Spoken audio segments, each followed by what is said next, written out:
salarial, né? E aí tem um comentário, né? Se quiser comentar, Paula, pode. É muito interessante que vocês conheçam a PNAD, é uma pesquisa nacional de amostra de domicílio do IBGE.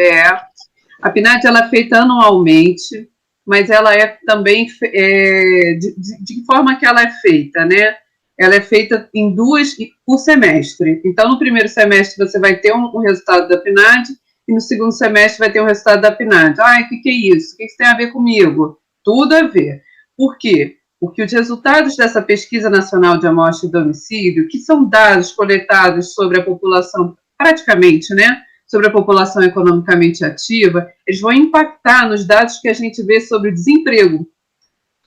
É a partir da PNAD, é a partir desse trabalho do IBGE, de coleta de dados, né, de rastreio de dados sobre a população economicamente ativa, reforçando o papel da pesquisa no Brasil, é que a gente consegue, né, os jornais conseguem publicar sobre a questão do desemprego, sobre a melhora ou não do comércio, as previsões para o Natal, quem trabalha com comércio, as previsões para o final do ano, esse tipo de coisa. A PNAD, então, ela tem essas duas pegadas, né, semestrais, mas ela também, de alguma forma, há um compilado de dados, e que às vezes o IBGE publica em análises. E um desses compilados é Mulheres e Mercado de Trabalho entre 2012 e 2018. Aí vocês podem pegar esse título e jogar na internet, que vocês já vão achar esse compilado para baixar rapidinho embaixo. É de 2018. E aí vão dizer o seguinte: mulheres têm um menor rendimento de salário que os homens da mesma cor. Ou seja, mesma função, mas então a remuneração das mulheres ela é diferente. Mas na minha empresa não é assim. Na sua empresa pode ser que não, mas às vezes as mulheres têm a mesma qualificação, o posicionamento no mercado de trabalho condiciona que elas ganhem salários menores do que os homens da mesma cor, ou seja, as mulheres estão em desvantagem. Mas quando a gente se trabalha de uma forma mais interseccional, ou seja, a gente analisa, né, a categoria de raça, né, e aí para utilizar o termo que o IBGE trabalha, e somando, né, negros e pardos, que é como eles classificam, então a gente pode perceber que as mulheres e homens negros e pardos têm a menor desigualdade salarial. Aí a gente está falando isso. Por quê? A gente viu na parte anterior que o Márcio trouxe a situação do racismo sobre essa mulher, né? Se ela é faxineira, ela não é acreditada como professora. Da onde vem essa ideia? Ela vem da percepção dessa senhora que estava passando na rua? Não. Ela vem de dados concretos do racismo estrutural. Ou seja, por que mulheres e homens negros da mesma cor têm a menor desigualdade salarial? Porque eles ocupam basicamente a mesma massa de trabalhadores, o mesmo segmento, dos trabalhadores. Passa o slide que eu vou conseguir explicar isso melhor. Grata. Vamos lá. Se a gente observar nesse slide, o que a gente está vendo aqui? Então, mulheres e homens no slide anterior têm um menor rendimento, né? As mulheres têm um menor rendimento em relação aos homens. Mas de que forma que isso está exposto? Na questão, observando a questão interseccional. Então, ocupando a parte de dirigentes e gerentes e profissionais das ciências intelectuais, basicamente, a gente tem uma maioria de brancos. Mas se a gente for ver trabalhadores qualificados, operários, artesãos da construção, das artes mecânicas e outros ofícios, tradução, pessoas que trabalham operando máquinas ou trabalhos que são considerados técnicos ou um nível técnico de ensino médio, 60% desses trabalhadores são de pessoas negras. E ocupação elementares. Então, isso é uma categoria mesmo no IBGE. E ocupação elementares é ajuntado de várias formas de trabalho. Nem necessariamente elas estão classificadas por ocupação. Então, pode entrar camelô, né, são outras ocupações. Faxineiros, faxineiras, serviços domésticos, serviços de limpeza, que não necessariamente está relacionado ao que a gente considera como empregada doméstica. Então, são várias ocupações que estão ocupando uma outra faixa de trabalho, um outro segmento social.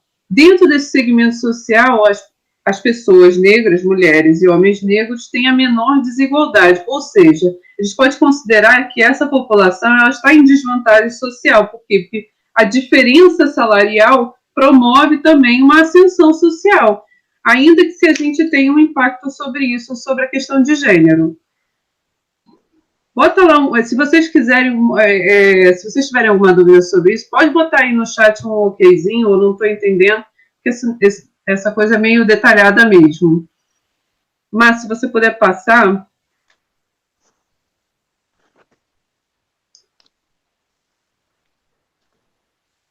Ops, que eu estou com outro.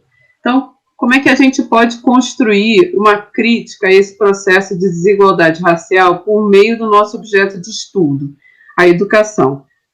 Revisando, qual é o tema da apresentação? O tema da nossa apresentação é feminização do magistério. E a gente está problematizando a feminização do magistério. De que maneira que a gente vai problematizar isso? Observando a questão as questões relacionadas a gênero, já que a gente nota que há um processo de feminização desse magistério, e observando qual é o impacto disso sobre a questão de raça, né? Observando, então, a interseccionalidade nesse processo. Juntando essas duas questões, a gente observa que um impacta no outro. À medida que as mulheres começaram a ser vistas mais como professoras, houve um impacto nisso, em que mulheres negras talvez não conseguissem ascender da mesma forma. E até agora a gente conseguiu entender por quê? Porque, de uma maneira, a gente encontra esses dados socialmente apresentados. Mulheres e homens negros ocupando majoritariamente um segmento social de baixa remuneração. E aí a gente pode perceber isso impactando também. Lourdes, pode falar. Eu acho. Quer fazer algum comentário, Lourdes? Não, foi engano meu aqui. Sou eu me enrolando aqui com o mouse, desculpa. Tá perfeito. Ótimo. Então, como é que a gente pode construir uma crítica a esse processo de desigualdade racial por meio do nosso objeto de estudo da educação? Então... de uma certa forma, né, esse tópico que a gente começa a abordar vem trazer algumas pistas, né, para essa questão que a Paula estava colocando, né? De que modo que a gente pode, vamos retomar aqui, né, construir uma crítica a esse processo, né? Se a gente retomar um pouquinho lá da fala da Luana Tolentino, a professora historiadora, que diz assim: no imaginário social está arraigada a ideia de que nós negros devemos ocupar somente funções de baixa remuneração e que exigem pouca escolaridade. Quando se trata de mulheres negras, empregada doméstica, faxineira, serviços gerais, babá, né? É um pouco o que a Paula estava apontando ali com os dados numéricos, né? E com essa leitura, né? Porque os números somente não dizem, né? Se a gente percebe com esse olhar que ela estava colocando ali, né, que entrelaça racialização e gênero, né, é que a gente vai perceber que não se trata propriamente de uma percepção, né, mas de algumas questões que são históricas, né, e que são bastante concretas, como eu dizia, são cotidianas, né, elas são construídas, são naturalizadas, reiteradas, reforçadas no cotidiano, né. E aí a gente precisa conhecer como é que isso se dá e sobretudo, para que a gente transforme essas situações, né, de desigualdade. Não nos cabe apenas conhecer, né, diz o Marx, né, que a gente tem que transformar, né. Então, vou deixar aqui como sugestão, a intenção é que a gente visse uma parte dele, mas não vai ser possível, esse documentário que chama Babás, que também vai dialogar um pouco com o que a gente está falando, né. Esse documentário é de 2010, ele tem disponível para vocês no YouTube, tá? Tem esse canal do Porta Curtas, que é onde ele está hospedado, mas também tem no YouTube em alguns lugares. ele traz a foto de capa, né, dele é essa fotografia, que é uma fotografia de 1860, que é um testemunho dos tempos da escravidão, né? Bastante sugestivo essa imagem, né? É o filho de um senhor, filho branco, de um senhor, numa atitude afetiva ali junto ao corpo da ama negra, né? Essa pose foi registrada a título de recordação familiar. Isso foi, como eu disse, em 1860, no Recife. Essa imagem dá início ao documentário da Consuelo Lins. Esse documentário chama Babás. Ela começa com essa foto do século XIX, de uma mãe negra, né, uma criança branca apoiada nela. Vocês estão vendo, né, talvez mais ou menos o tamanho, não sei se ficou bom. E a Consuelo Lins, que narra esse documentário, vale muito a pena ver. Ele tem 20 minutinhos, dá para vocês assistirem. E assim, ele é muito tocante, sobretudo porque ela não assume aquela posição distanciada, ela se coloca, porque ela também foi criada por uma babá, né? Ela mesma também é patroa de babás que cuidam dos filhos dela.